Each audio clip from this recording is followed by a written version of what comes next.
Hi there. Let's start. Let's start with the input devices and our hardware for computers. So I'm going to be talking a little bit on the outside, like the outputs and like the inputs of the computer, but I'm also going to talk about the components. I'm also going to be talking about what would you need to like function a computer, like things like a keyboard, the mouse, sometimes headphones, or even a monitor. Okay. I'm currently talking to you through a laptop, but I also have a monitor right here. So with this monitor, okay, let's do this. All right, I gotta be careful. I don't really need to be careful. This is already ruined. I ruined it once, twice. Forgot how many times did I ruin this. Let me unplug these. Yikes. Okay, let's start with this little good old box. So I'm going to give you like 5 seconds to like try and see what is this.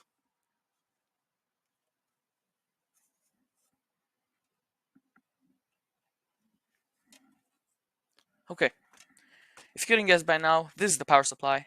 Power supply sends out power, specific amount of. This is like this is your screen, the screen that shows everything that you're doing.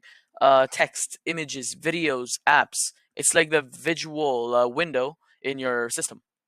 Okay, but you also have speakers. Okay, which I currently have inside of my laptop. Our speakers like let the computer send out sounds, music sometimes, which are like notifications, video calls. You can hear it all through, even with games. Okay, the other substitute for speakers are these headphones, which also do the same thing, but it's not like outside. If you don't want to like have other people listening to your conversation, or like you don't want to be like annoying others around you with the huge amount of noise that comes out of your computer, you can have these. But also, this comes with a microphone, which I'm talking to you with. Okay, there is a printer right now. I have it with me. Ah, but it has a lot of things that I want to show you on it, so I won't be able to show it fully. So basically, the printer needs a physical copy document. So if you have a doc and you have like pictures, paragraphs, it will let you print it. But you need paper, you need ink, so you can be able to run it. Some of them use Bluetooth, some of them you have to like plug your computer in. Basically, yeah. Projector.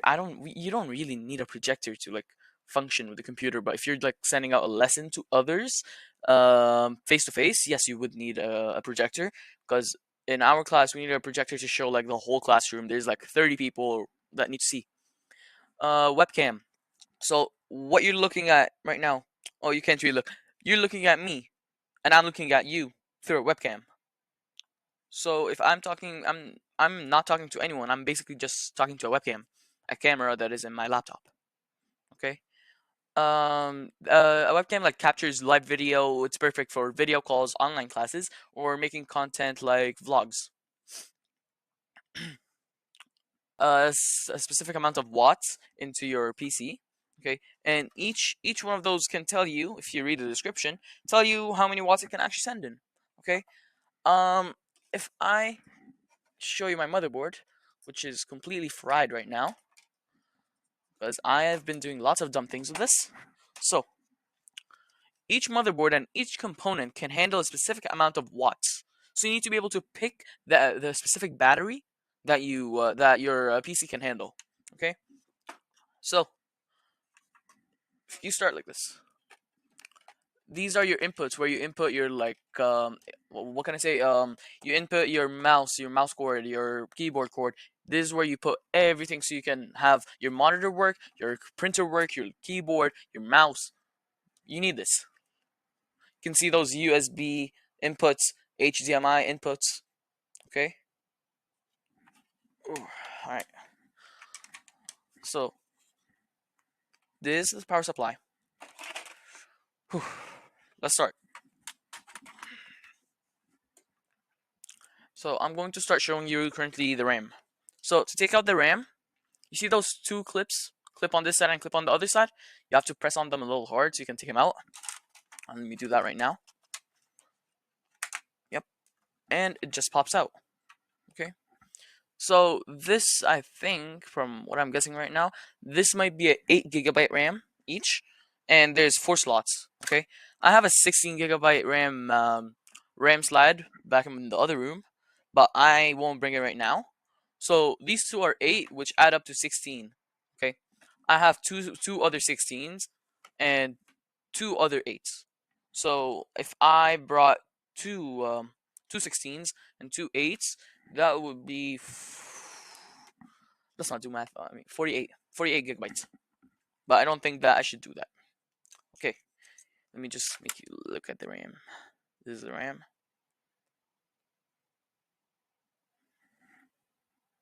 Nice. Okay. Favorite part, CPU.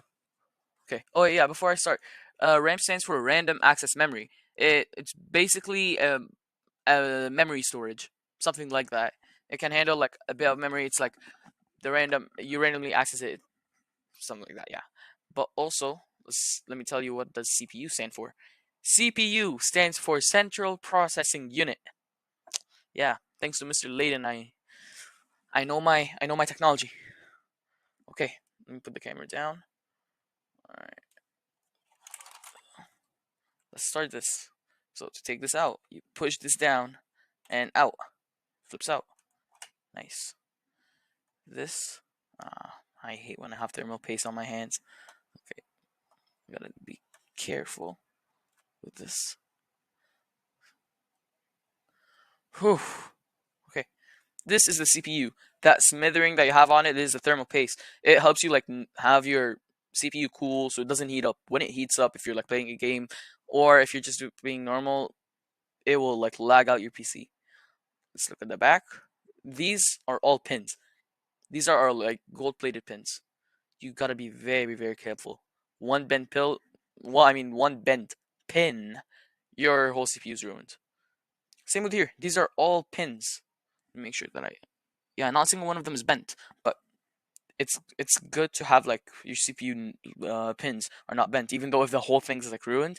My current motherboard, I have like two. So the other motherboard that I have, I did a very bad mistake, which was I put the RAMs in while it was running, so it burned my CPU fan input, which is this one.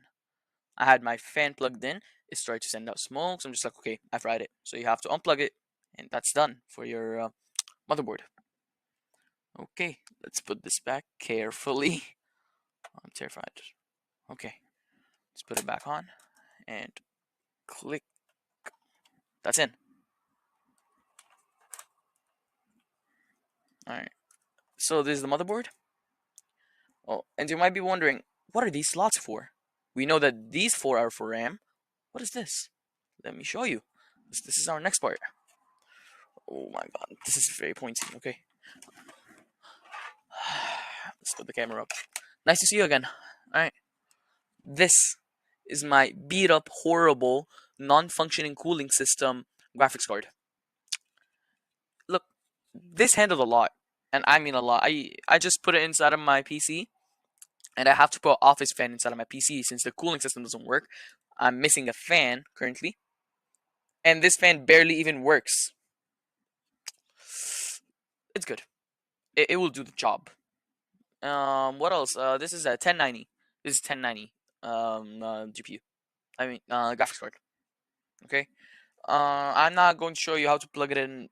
Currently, I have something else very important to show you. This is a fan, the CPU fan that I ruined. Still smells like it's burned, but it's good. Okay. This is how it looks like. This is the input. Okay. So this is basically a fan. I don't know what else that I should tell you about it. It helps cool your CPU. But if you need to cool your GPU, you need an office fan if your fans don't work. Okay, back to work. How do input and output devices work together? Let's do this. Input and output devices work hand in hand.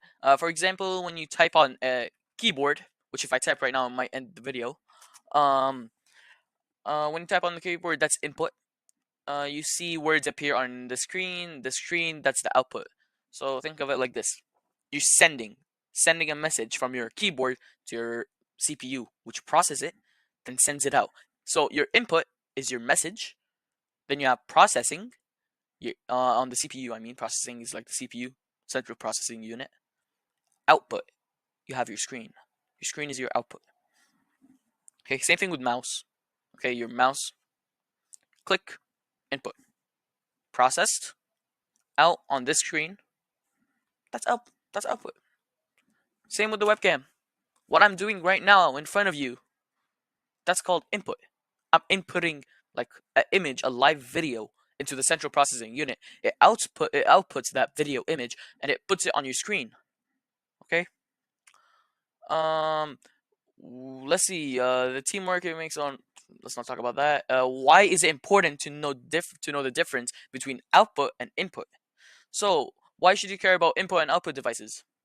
Well, if you ever want to build a computer, fix one, or even write software, which is very difficult, you need to understand how information goes in and how it comes out. I just explained it to you. Click, processed, output. Yeah, okay. And I'm going to end my lesson about computer hardware and components with thanks so much for joining me today. I'm very happy that I'm actually talking about something that I like, which is computers. I hope now that you have a clear idea about what does each component what does each component do. I know I didn't explain them all.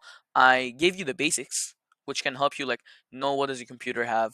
But also, there's lots of more things if you want to hear more about it, like cases, more about monitors, keyboards, mouse, bundles, which I really like. How to input more of the components into your motherboard. Like, maybe subscribe if you'd like. I would really appreciate it. And see you in the next one.